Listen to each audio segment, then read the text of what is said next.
Hi everyone, my name's Madeleine and I'm the founder and CEO of Juni Cosmetics Limited. Juni is the luxury cosmetics brand with sustainability at its core, and we are on a mission to redefine the meaning of luxury. So, what that means for us is that we are 100% plastic free, vegan, and prioritise certified organic ingredients. Our hero product, and what I'm going to be focusing on today, is our luxury hydrating lipstick. So, just before I talk too much about Juni, I'll just introduce myself. I've always worked within the beauty industry, either as a makeup artist on film and TV. I've also worked on counter in stores, on books and publications, and then also as a model. So, I've got quite a well rounded view of the industry from very different angles. I'm also very passionate about sustainability. I always have been. I just think it's something important that we all need to be aware of. So, yeah, that's about me. And now, obviously, I'm on the product development side and marketing of Juni. So, why did I start Juni? I was obviously working as a makeup artist and a model, and I was always left quite disappointed by the overzealous promises of many products available. So whether it be the formula promises, whether they're supposed to get rid of certain ailments, wrinkles, acne, whatever it may be, or the packaging. So I decided to develop my own cosmetics. To be honest, I found the formulation side really quite easy. I knew exactly what I wanted. I knew which shades of lipstick I wanted to create. And we managed to create a really beautiful, amazing lipstick. And yeah, that part was quite easy. But then I started to look at the packaging, and that's when it all became difficult and a bit of a minefield. Obviously, I'm not a packaging expert, but I am a consumer. I love beauty products. And as I was starting to look at the packaging, I realized just how complicated sustainability really was. And I felt like I needed to do something different and innovative. So, just a bit of a closer look at the problem, really. Obviously, we're manufacturing lipsticks. There are over 900 million lipsticks sold worldwide every year, which is a huge amount. It's a really popular product. Most of those lipsticks, if not all, are housed in single use plastic packaging. Some of them do use so-called recyclable packaging, but they're then contaminated with glue and other materials, making them either really difficult or costly to recycle, so they don't actually get recycled. My research taught me some really shocking facts, actually. Since the 1950s, only 9% of the plastic waste produced has actually been recycled, and 95% of beauty packaging is thrown away after just one use. So you can see already the scale of this problem. Cosmetics and beauty is a huge industry. Most products are in unsustainable and unrecyclable packaging, and then most of the products are being thrown away and they don't have a particularly long lifespan. On a deeper level, there's also more than 500 officially recognised micro and nanoplastic ingredients commonly used within mainstream cosmetics. So obviously, they're not good for our health, but they're also then being washed away down our drains, end up in our oceans. And then probably the most shocking fact of them all is that the UN predicts that if we don't change our habits, there will be more plastic than fish in our oceans by 2050. So, as a consumer and then as a founder of this new indie brand wanting to make a difference, you can imagine me sort of sitting there and thinking, right, what can I do? How can I make something special? How can I be innovative? Possibly being a bit naive, I thought, okay, let's do something 100% plastic free. So, that's what we decided to do. And the main reason was because I felt a huge amount of responsibility. For the first time, I wasn't just purchasing one piece of cosmetic or product, whatever that may be, for myself, but I would be responsible for purchasing thousands of units and then distributing that to people in the UK and beyond. I realized that my efforts as a consumer actually were only a really small piece of the bigger picture, and that it was the big brands and corporate companies that needed to make the change at the source. So what is our solution? Here's a picture of our product. This is our luxury hydrating lipstick. So we innovated a bespoke aluminium bullet made of 100% aluminium. So it is entirely plastic free and infinitely recyclable. Because it's made of 100% aluminium, there's no need for any difficult separation.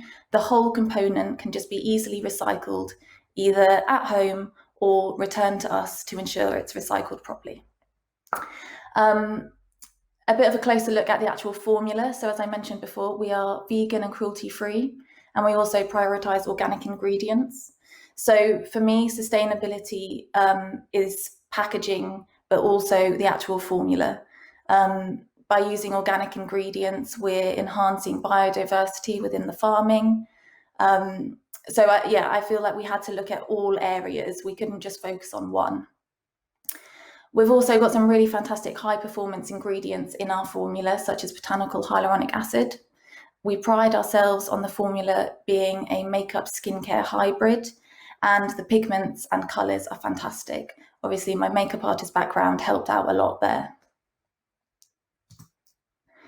So here's a bit of a closer look at the actual bullet. I really wanted to enhance aluminium for how beautiful it really is. I didn't want to hide it.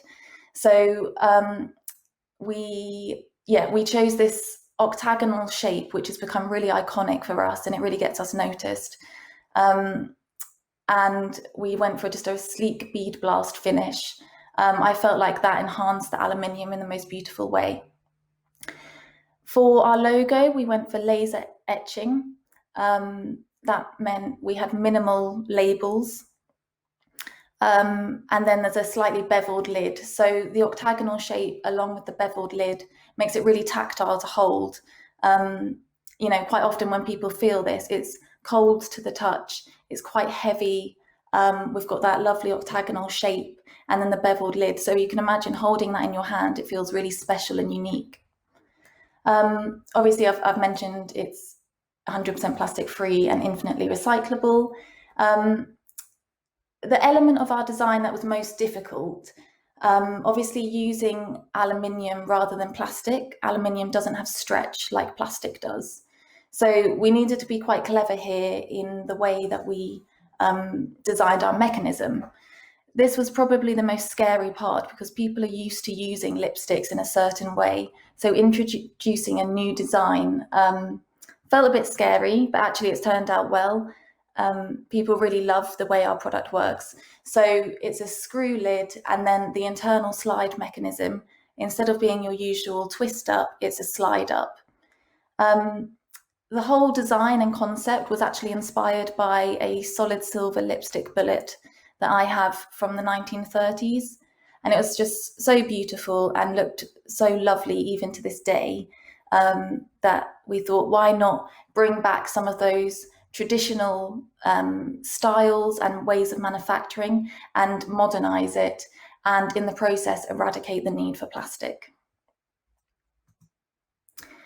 So we've recently, in September actually, just found out that we won a silver award at the Pent Awards. That was in the luxury category, and we were judged in various different areas. So for innovation, quality of design, creativity, and sustainability. So that award has been really amazing for both us and our product designers. It's great to have validation and to be recognized for our design. And yeah, we're really proud of that award. So why did we choose aluminium? I spoke to many packaging experts, cosmetic packaging suppliers, university experts, and yeah, they all said aluminium would be the best material to use. It's known as the green metal.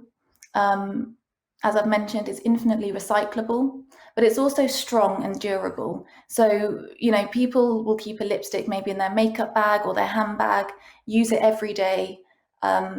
It's probably prone to a little bit of wear and tear. So we wanted something that was strong and durable and would maintain its beauty and always look luxurious. Aluminium also has endless design possibilities. So the way that we manufacture these bullets is that they are machined. So each time we create a new batch, we can change the design. We can, laser etch something new on. We could customize with initials. We can do all sorts.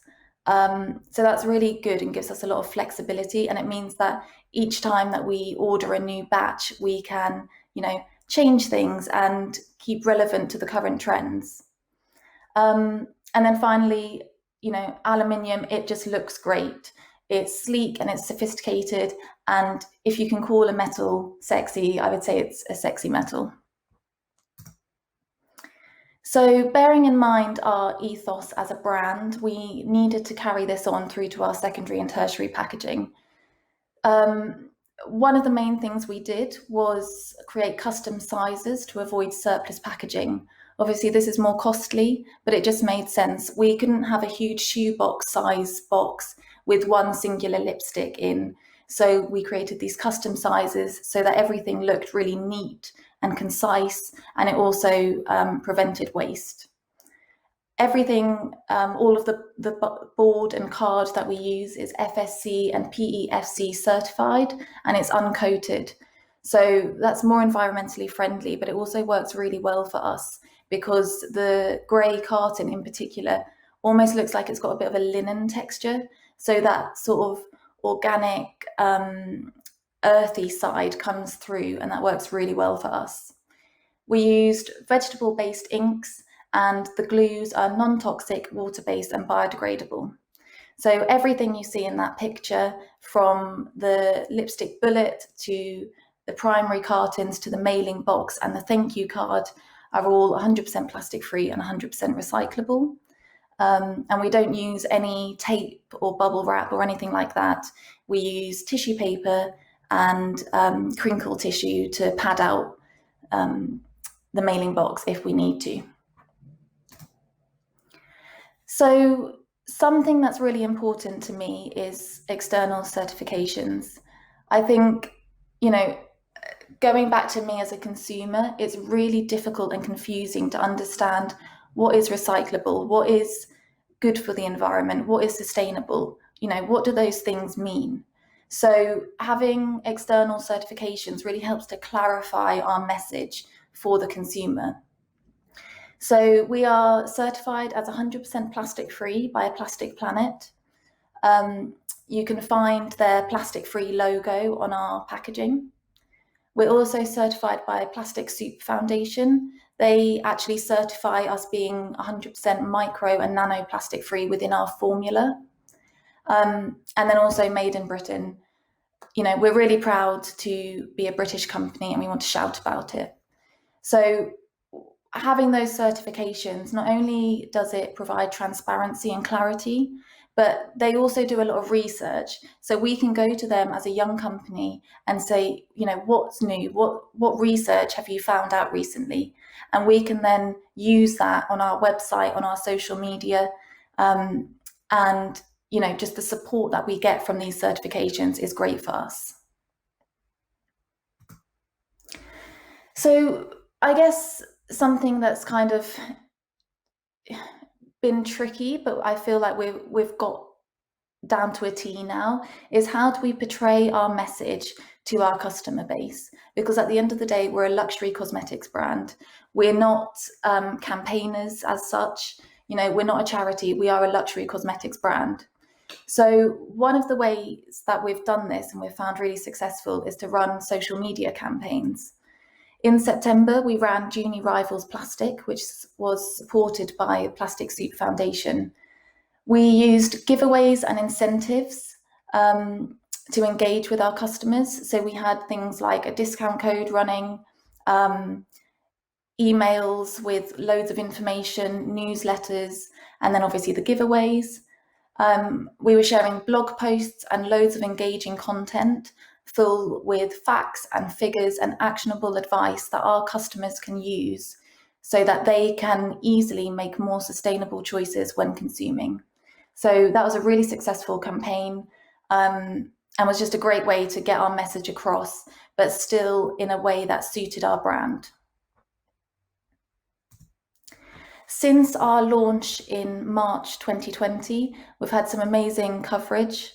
You can see here, obviously, Vogue, Forbes, and Harper's Bazaar, and they're just a few of the top tier press that have given Juni coverage. We've had fantastic customer feedback. People have exclaimed that our lipstick is the best they've ever used. And even today, being invited to talk today proves that we're getting noticed for all the right reasons within the industry. So yeah, it's been really exciting and a great few months.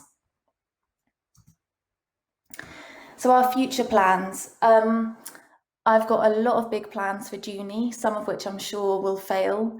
But yeah, we were told that we couldn't do what we've done so far, and we have. So I have faith. Two of the major projects that we're working on now are plastic-free samples. Sampling is a huge industry within the cosmetics industry, and it's even more important now due to COVID because of hygiene reasons.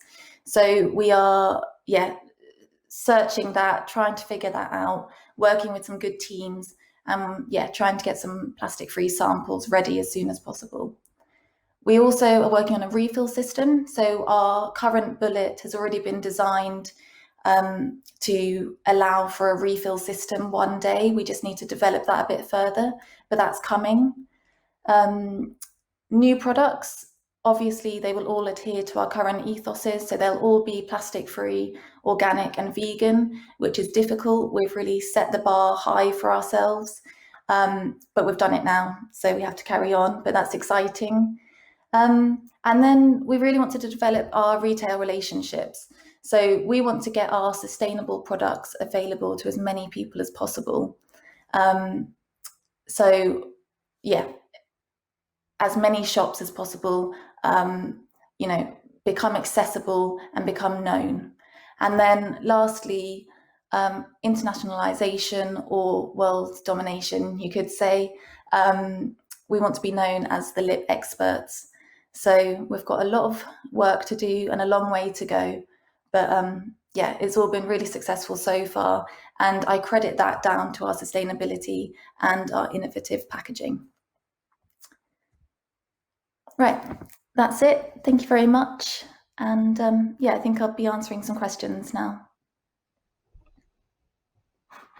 Madeleine, thank you so much. And first of all, congratulations on jumping into the cold water, as we say, and doing it and setting up the brand. It's always admirable to hear these sort of entrepreneurial stories. So huge congratulations to you. Also, thanks for the shout out for the Pent Awards. Congratulations on winning that. And I don't know if you know, but the Pent Awards is run by us, by our colleagues.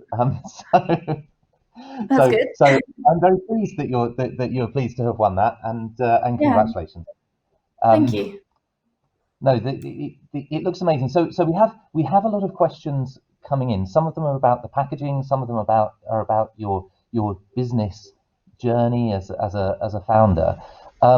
So let's start off, if we can, with a bit more about your journey in terms of founding the business more generally. What and get right in at the deep end. What's the biggest thing you've learned? What's the one thing that you learned that maybe you would have done differently, or that you would tell other founders that they must do if they're getting into the world of indie beauty?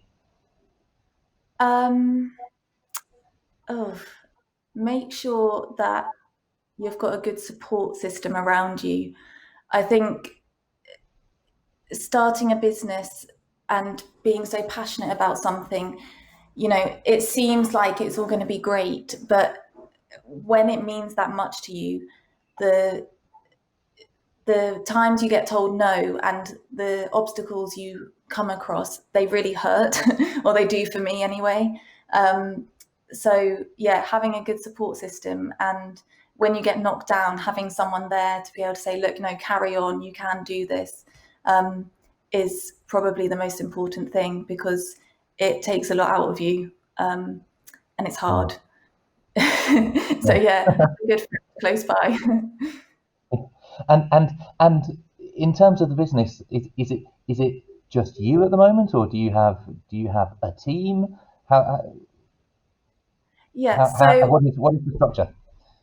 Yep. So I founded the company, and I thought I could do it all by myself, and it would only cost me £10,000. I was very wrong. So my parents are both co-directors. My dad doesn't particularly work on the business, but he is a co-director, and then my mum works full time with me, um, and we run Juni together. So it's a family business. And then we've subcontracted various parties, so product designers, marketing, PR. We subcontract those people. Great, great. And what are your retail channels at the moment? Are you purely direct to consumer, or are you in stores? Yep, so we have a really fantastic e-commerce website. We're really proud of it. It's great. It looks beautiful. So you can purchase directly on junicosmetics.com. But we also do have 4 retailers now that we're working with. They are all, I would guess you would say, niche retailers specializing in sustainable lifestyle and beauty. But we are looking to expand that and hopefully come onto the high street as soon as possible. Great. Good luck with that. Mm. Coming on to thinking about the packaging, I was really interested that you said that because of the production methods you're using, it makes it easier for you to tweak or iterate the design with each batch. What sort of changes are you making, and how different is one batch to the next? Okay, so for example, we could do something limited edition for Christmas. We could engrave initials onto our products to make them customizable. But something that we are doing for our next batch is we had a slight manufacturing problem where some of our bullets didn't perfectly align. So as you can see, the lid and the base both have that octagonal shape. We had a few that didn't perfectly align. So we've actually changed the design of the base so that we don't have that problem in the future. And that was something that didn't happen in prototyping, but it did happen when we were working on the bulk orders. So instead of having to scrap costly tooling, we can just change it. And it's fantastic because it means we haven't lost loads of money, and yeah, we can just fix the problem and carry on. Okay, okay. Um, One question that has come in from the audience Mm.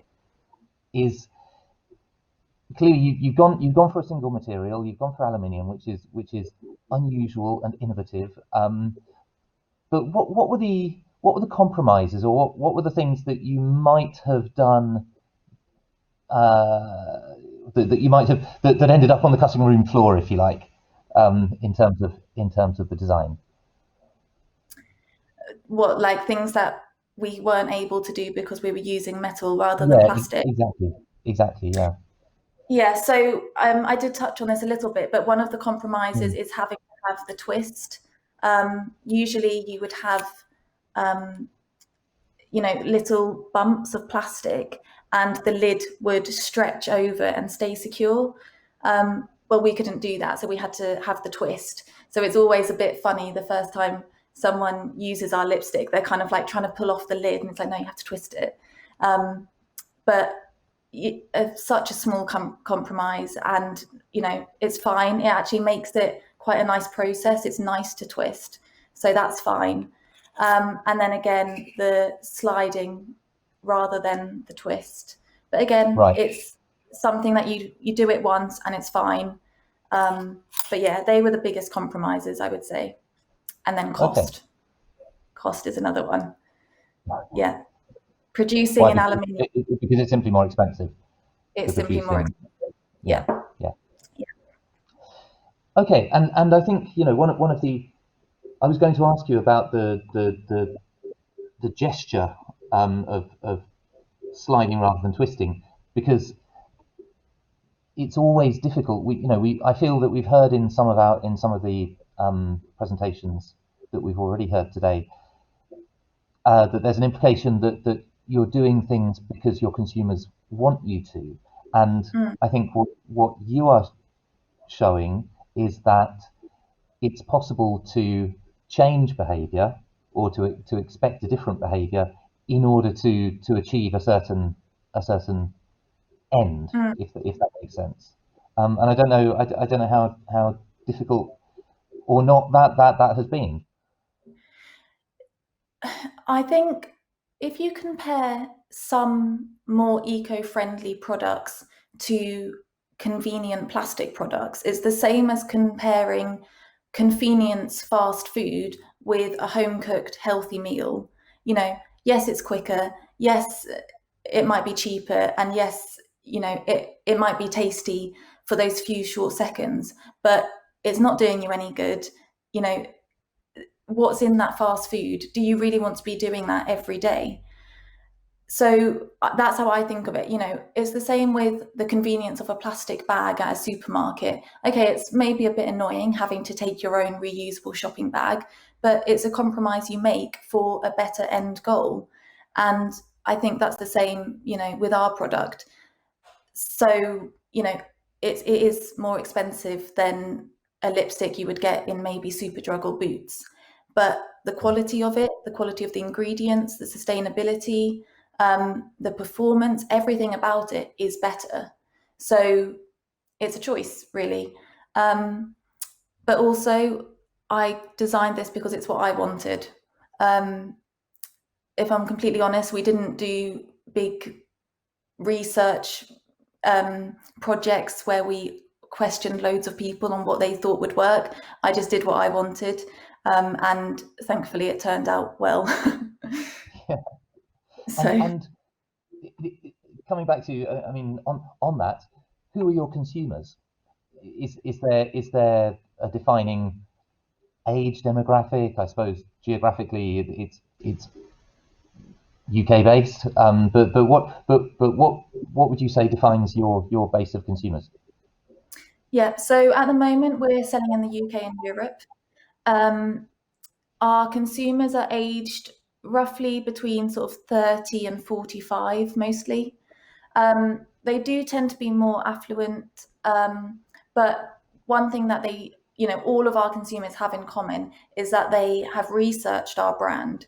So they've heard about us either through an article or Instagram or something, and they've researched us, and then they keep coming back to have a look, and then they've made a purchase.